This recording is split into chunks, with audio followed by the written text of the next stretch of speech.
दोस्तों राजनीति इतनी दोगली चीज है, पॉलिटिक्स इतनी दोगली चीज है ना कि जो उसमें जाता है ना उसको थूक के चाटना ही पड़ता है। चाहे कोई भी पॉलिटिकल पार्टी के लीडर को ले लो, ठीक है, भले ही वो बीजेपी में रहा हो, कांग्रेस में जाने के बाद, कांग्रेस में रहा हो, बीजेपी में जाने के बाद, वो थूक के चाटा ही है। तो आज हम कुछ ऐसे ही डिबेट रील देखने वाले हैं जहां पे वही काम हो रहा है जो अभी मैंने बताया ना, थूक के चाटने वाला वही काम हो रहा है। और पॉलिटिक्स की सबसे खूबसूरती बात यही है कि लोग यहाँ पे थूक के चाटते हैं। तो चलिए बिना किसी देरी के शुरू करते हैं। पहले हम नीट देखते थे तो इसमें ना आपका इंडिया नाम भी हटाने की कोशिश कर रहे थे आप। जैसे भारत था, संविधान में भारत और इंडिया लिखा पड़ा है, तो इंडिया की जगह भारत करने चाह रहे थे, ऐसा क्यों?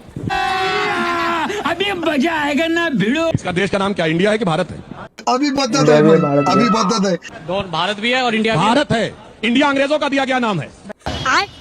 इंडिया और भारत में अंतर है, सुनिए। इंडिया एक ज्योग्राफिकल सर हिंदू नाम किसने दिया था? चलो ये बताइए, आप तो मुझसे एजुकेट हो, आपको तो ज्यादा पता है।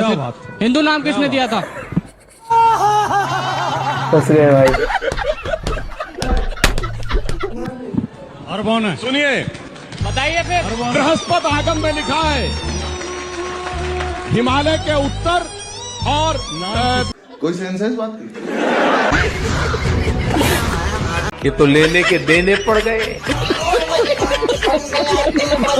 लिटरली भाई इस बात का सच में कोई सेंस नहीं है। भाई ने पूछा कि हिंदू नाम कहां से आया, तो त्रिवेदी साहब ने अलग ही ज्ञान देने लग गए। तीनों वेदों के ज्ञाता जो हैं वो अलग ही ज्ञान देने लगे। मतलब इनसे जब भी कुछ भी सवाल पूछो ना तो ये अलग ही मतलब दुनिया में चले जाते हैं। ये वही है ना जो कहते हैं कि मिथुन गाय नहीं होता, मिथुन अलग होता है जो 2 कलर में होती है। लेकिन हमारे घर पे वही 2 कलर की ही गाय है, जो जिसको HF भी बोला जाता है, होस्टन फ्रीजियन, वही गाय है हमारे घर पे। और उसको भी ये लोग मतलब वहां पे भी जातिवादी कर दी, जातिगत मतलब जनगणना कर दिया कि ये अलग है, ये अलग है, इसको हम खा सकते हैं, इसको नहीं खा सकते। यार अजीब टोपीबाज आदमी है लोग। इसका कारण नरेंद्र मोदी। और भाई बोला ना मैं, राजनीति सच में बड़ी दोगली चीज होती है। राजनीति में पॉलिटिकल पार्टी के लीडर से कुछ भी उम्मीद मत रखो। उससे हमेशा से उसको पूछोगे कि आम कैसा होता है तो वो ये जवाब देगा कि इमली खट्टा होता है, संतरे खट्टे होते हैं, ये जवाब देगा। लेकिन एग्जैक्टली अगर उसे आम के बारे में पूछोगे तो वो जवाब नहीं दे पाएगा, क्योंकि उन्हें पता है कैसे अपने पार्टी को बचाना है। भले ही उसके लिए हमें कुछ भी करना पड़े, उस हद तक जानने को तैयार है ये लोग। कुछ भी गलत को भी सही कहेंगे, सही को भी गलत कहेंगे अपनी पार्टी को बचाने के लिए। यही चल रहा है भाई देश में। अच्छा, अरावली कितने जिलों में है भाई? अरावली कितने जिलों में फैला हुआ है बताइए? अभी बदत है भाई। राज्यों में, अरे जिलों की बात कर रहे हैं, जिलों में है उसको पता नहीं है। मेरी बात सुनिए, हरियाणा, राजस्थान, सुन लीजिए, हरियाणा, राजस्थान है ना लाइन पे। इनसे पूछ लेता हूँ हरियाणा के कितने जिले अरावली में, बताइए। रुक जा, ये फंस गया। नहीं यूपी का ही बता। बहुत अच्छी बात है, बहुत अच्छी बात है, बहुत अच्छी बताइए ना हरियाणा कितने जिले? एक सेकंड, बहुत अच्छी बात है। हवा निकल गई। आप केवल कॉइन उछाल के चले जाएं। मुद्दा ये है कि अरावली के पेड़ों को आप काटना चाहते हैं। एक पेड़ माँ के नाम और पूरे हसदेव के जंगल अडानी के नाम। शर्म करो, शर्म। एक पेड़ माँ के नाम और पूरे अरावली को 100 मीटर तक सीमेंट फैक्ट्रियों को रॉ मटेरियल अडानी के नाम। सही पकड़े हैं। मुद्दा ये है, इस पर बात नहीं करना चाहते हैं। कितने जिले हैं? मैं 4 सवाल पूछता हूँ अरावली पे, अगर एक का भी जवाब दे दे तो नहीं। ये जीके टेस्ट नहीं हो रहा है। मुद्दा यह है कि आपकी पॉलिसी क्या है। मुद्दा यह है कि किन किन राज्यों में अगर अरावली हटता है तो वहां पर किस तरह से डेजर्टिफिकेशन होगा। बात तो सही है। मुद्दा यह है कितने जिले हैं। मैं 4 सवाल पूछूंगा, अभी सब पता चल जाएगा। ये तो लेने के देने पड़ गए। अरे अंधभक्तों, अरावली कितने जमीनों पे फैला हुआ है, कितने जिलों में फैला हुआ है, कितना बड़ा जगह वो ले रखा है, इससे क्या मैटर करता है?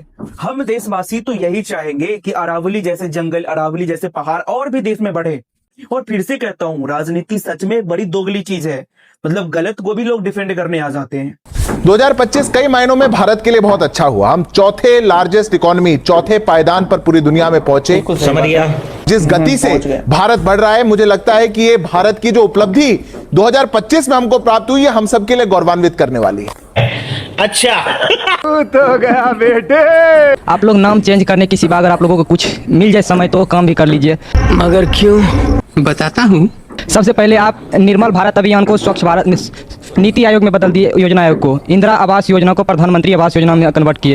राजीव गांधी ग्रामीण विद्युतीकरण योजना को दीनदयाल उपाध्याय ग्राम ज्योति योजना में बदल दिए। मिड डे मील को PM पोषण में बदल दिए। मनरेगा को जी राम जी बदल। इनके सिवा भी आप लोगों को कुछ बचा है काम करने के लिए तो काम भी कीजिए सर। भले ही आज हम 4th लार्जेस्ट इकोनॉमी बन चुके हैं, लेकिन आप जाके गाँव में देखिए, भूखे लोग मर रहे हैं। खत्म गया। ये तो लेने के देने पड़ गए। अरे मान लिए हम चौथी सबसे बड़ी अर्थव्यवस्था बन गए, लेकिन क्या करोगे वैसे चौथी सबसे बड़ी अर्थव्यवस्था को लेके, जहां पे 400 रुपए मजदूरी करने वालों से 4 लाख रुपए सैलरी लेने वाला रिश्वत लेता है? क्या करोगे ऐसे चौथी सबसे बड़ी अर्थव्यवस्था को लेके? ऐसी चौथी सबसे बड़ी अर्थव्यवस्था को लेके क्या करोगे, जहां पे आज भी लोग जहरीले पानी पी के मर जाते हैं, जहां पे आज भी लोग सड़कों पे भूखे सोते हैं? क्या करोगे चौथी सबसे बड़ी अर्थव्यवस्था लेके? ये चौथी सबसे बड़ी अर्थव्यवस्था है ना, सिर्फ अरबपति खरबपति और जो मतलब अमीर लोग हैं उन्हीं के लिए है भाई। इससे चौथी सबसे बड़ी अर्थव्यवस्था से गरीबों को कुछ लेना देना नहीं है, क्योंकि उनके हित के लिए कुछ भी काम नहीं हो रहा है। सिर्फ और सिर्फ बड़े बड़े अरबपति करोड़पति खरबपति इन्हीं के पेट भरे जा रहे हैं ये चौथी सबसे बड़ी अर्थव्यवस्था। बाकी दोस्तों आप क्या सोचते हो कमेंट्स में जरूर बताइएगा। कमेंट्स खुला हुआ है और सब्सक्राइब वाला बटन जरूर दबाइएगा, क्योंकि आप लोग यार सब्सक्राइब ही नहीं करते हो यार, मुझे डीमोटिवेशन मिलता है आप लोगों की तरफ से। तो आप सब्सक्राइब जरूर करना और मिलेंगे किसी नेक्स्ट वीडियो में। तब तक के लिए बाय बाय, वंदे मातरम।